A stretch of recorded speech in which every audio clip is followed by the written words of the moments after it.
century, which we traced back to the end of the so-called red martyrdom, or the bloody martyrdom of Rome, and the rise of the unbloody, or the so-called white martyrdom that kind of followed behind it with the Desert Fathers.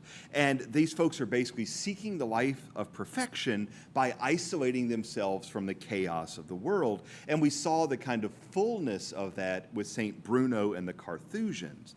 Then at the end of the so-called Dark Ages, that phrase that I despise, but we'll get to that another time, we looked at St. Francis of Assisi and the mendicants, who embraced a kind of traveling lifestyle of evangelical poverty and of preaching in various ways. And it's worth, or I should say with today's talk rather, we're going to be moving way forward. We're going to be moving forward again by 500 years to the 16th century. And I should say that there are a lot of religious and spiritual traditions that I'm skipping over. We didn't mention the various spiritual masters of the East. We didn't mention St. Augustine. We didn't mention St. Bernard of Clairvaux. There are a pile of really, really good saints and spiritual traditions that we could be looking at in a series like this.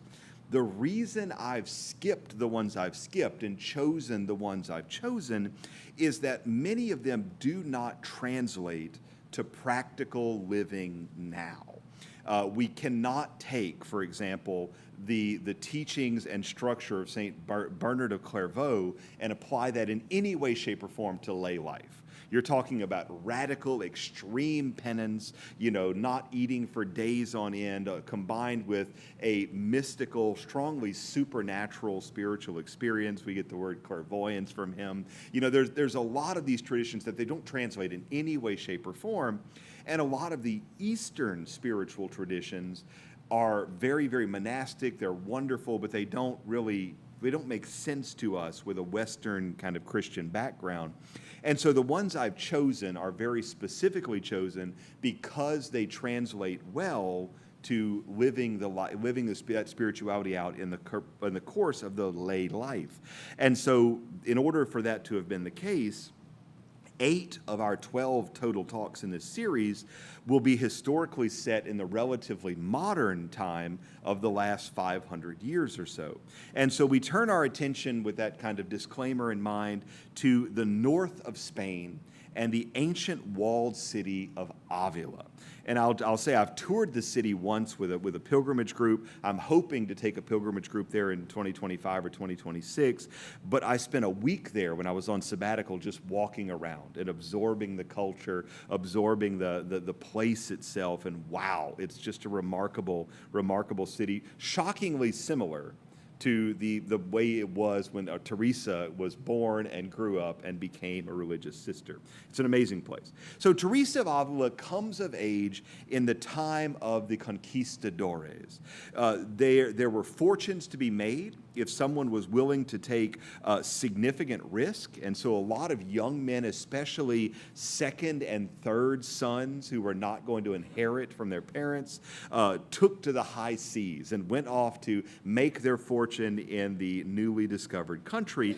And what that meant for the people left behind is that there were a lot of women, eligible ladies, who had no one to dance with at the ball. And so it created a shockingly bloated system of convents all over Spain, where very, very otherwise marriageable women who would have been unquestionably, the heads of many households were left behind going, there's nobody left for me. All the young men have been gotten. And oftentimes that was not a matter of prettiness or a matter of anything beyond the size of the dowry. Right? If you had a wealthy dad, you might be able to bring to the party, a sack of gold and a bunch of heads of livestock, and that was just going to be better than the prettier girl, who just didn't have as much. And so what that meant as a side effect is that those convents who accepted these daughters, the second, third, fourth daughters, these convents got the dowries from these young women. And so these convents were less of a monastic place of saintliness and holiness and more like a slightly prudish sorority house with a ton of cash and a pile of people coming in and out all the time to visit with these people across the Grail, ostensibly across the little screen, but it was more of a sorority than it was a place for making saints. Now, Teresa, who was a young and lovely woman, was also a sickly woman. And so she did not, and she didn't have as much of a dowry as she would have liked. And so she was never going to get one of the guys. And she had just kind of consigned herself to that fact. Her brothers went off hoping to get rich. And when the brothers did not come back as rich as she would have liked, or I should say, the brothers went off, and what ended up happening is Teresa started reading the chivalry tales of the day, which were basically romance novels, right? Without the lurid sex scenes that our romance novels today have, but just as inappropriate. It was societally acceptable pornography. And so Teresa began to read these, constantly imagining her brothers off doing these remarkable things, and then thinking of all these wonderful men who she can't marry because they're off there hoping that one day they'll come back with just boxes and boxes and boxes of cash, and they'll come sweep her off her feet, and so on and so forth. So Teresa, as a sickly young girl, developed a very, very bad mental space for this sort of thing. As she ages a little bit, her health improves slightly. Then she has a massive health issue. I won't get into the long, complicated biography. She has a near-death experience where she almost dies. She then recovers and starts to realize that she wants more from this life and that these men are never going to come. She enters one of these sorority-style convents, and she's there for a bit. And in the course of that time, she begins to take seriously the point of prayer. And at some point, she defines it somewhat vaguely. She decides this is not what she wants. She doesn't want to spend the rest of her life in this kind of really depressing sorority situation where the money is just kind of continuing to come in and everybody is just as awful as they were out in the real world. And so she decides she wants to establish a convent of her own. Now, she had been a Carmelite. I'm not going to get into too much to that spirituality. It's a relatively straightforward and easy spirituality to understand. But she decides she wants to be a more serious version, and so she is going to offer up the penance of not wearing shoes, hence Discalced. These are Carmelites without shoes. And so she forms, in conjunction with a young priest that she meets through a serendipitous encounter, St. John of the Cross. These two form the Order of Carmelites Discalced, the OCDs, which brings great joy to my heart. The OCD spirituality, then as now, is driven by penance, first of all, very, very serious devotion to saying, I am not going to please me. We're here to please God. We're here to seek the presence of God. And so penance is an essential part of that equation. But the big deal is interior prayer. The Carmelites, especially the OCDs, have a wonderfully OCD structure of prayer. It's a 9-point plan. I love it. It's one of those wonderful things that you can read about for a decade and still feel like a beginner because it's just so rich and it goes so deep. And it's very, very human. We're going to see that with Ignatius of Loyola as well. It's just a deeply human spiritual experience. And so whereas St. Benedict and St. Bruno both leaned into a kind of ritualized shared prayer, chanting the Psalms, for example, the Carmelites are very much expecting the Holy Spirit to engage in a lively discussion with the interior of the prayer. So it's not about let's stand in our stalls and chant these psalms. It is very much let's kneel down in quiet and trust that the Holy Spirit is going to come and we're going to have this profound inner dialogue between me and the Holy Spirit. And Teresa's books, which are remarkable, mostly written to provide spiritual direction to the sisters, her books understand prayer as a series of, you could think of them as levels, as tiers, as stories, as rungs on a ladder.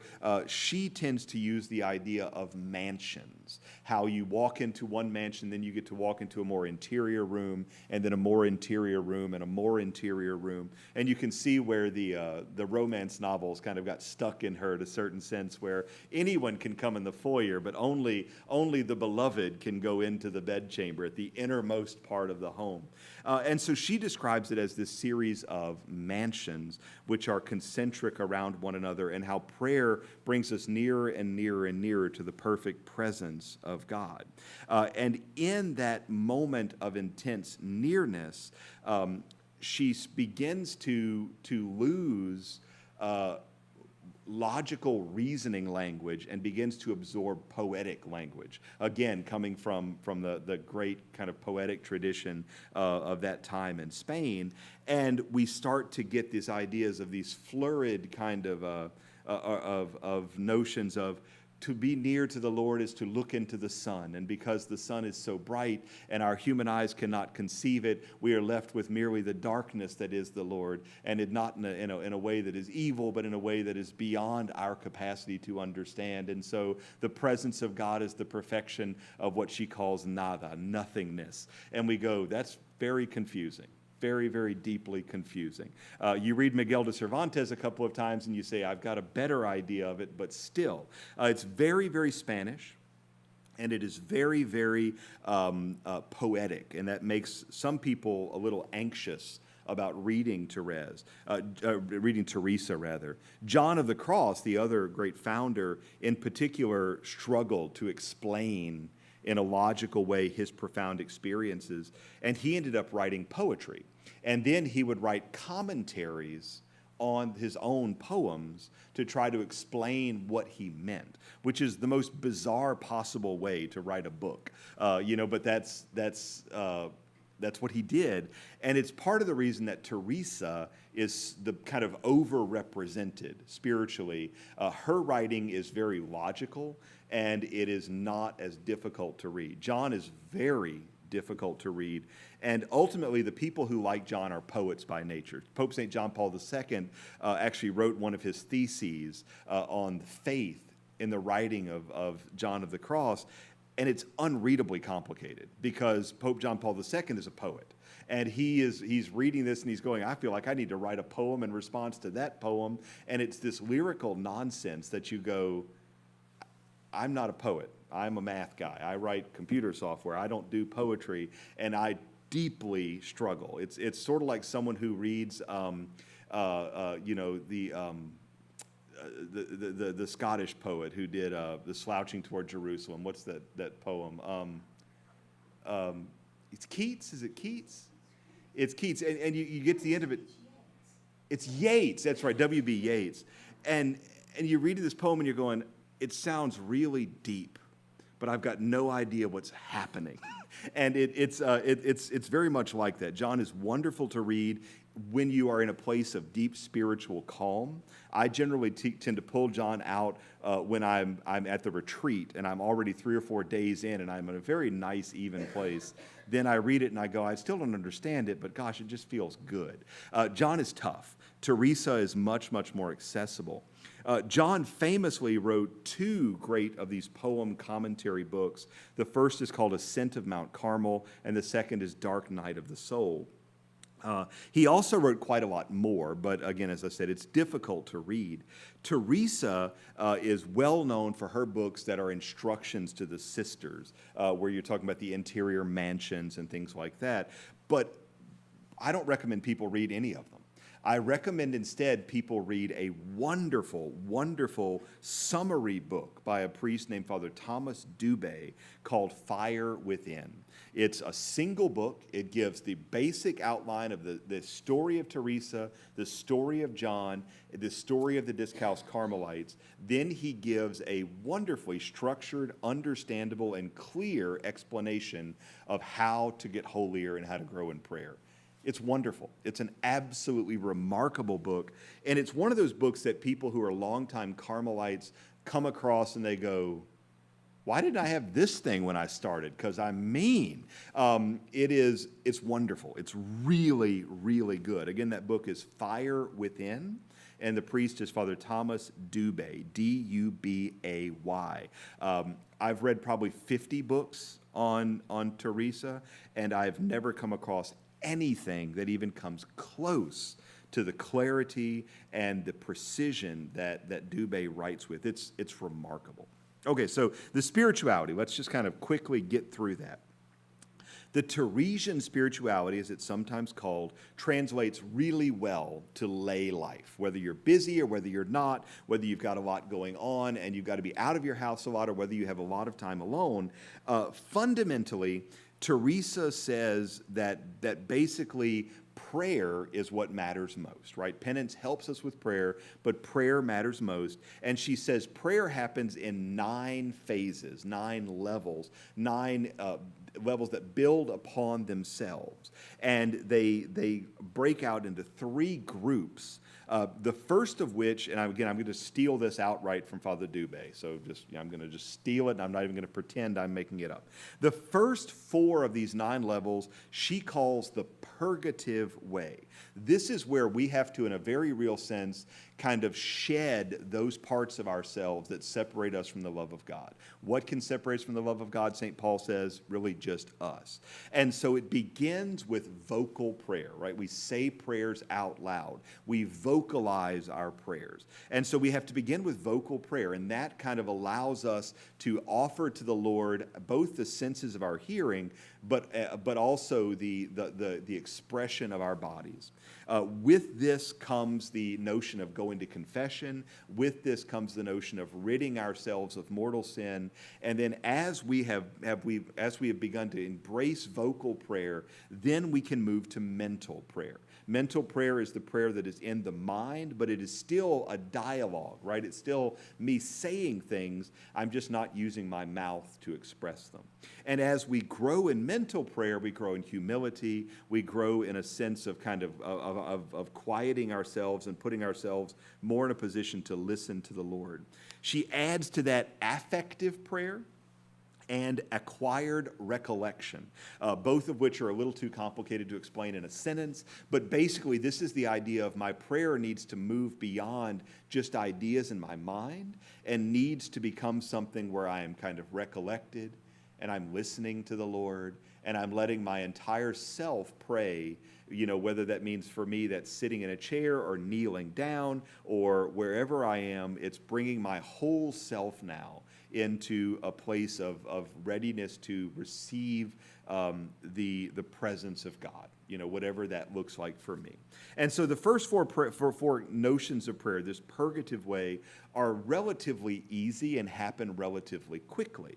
Then we move to what St. John called the dark night of the senses, or what Teresa calls the illuminative way. And this is where we start to move toward contemplation. This is where instead of having thoughts in our minds when we're with the Lord, we really are deliberately listening for the presence of God, and we're waiting on God. Rather than saying, are you there, are you there, are you there? It's very much just, I'm going to sit here, and if I sit here for 15 minutes or 20 minutes or 2 hours, I'm just going to wait for the Lord. Again, this is difficult for us as Americans because we are a noise-oriented people. I've preached many times about where I've joked and said, for some of us, 15 seconds is about as much as we can put together. This type of spirituality is not for the ADHD. I'll just be honest with you. If your brain is always moving in 100 directions, it's very difficult. It's not impossible at all, but it is very difficult to train yourself out of that.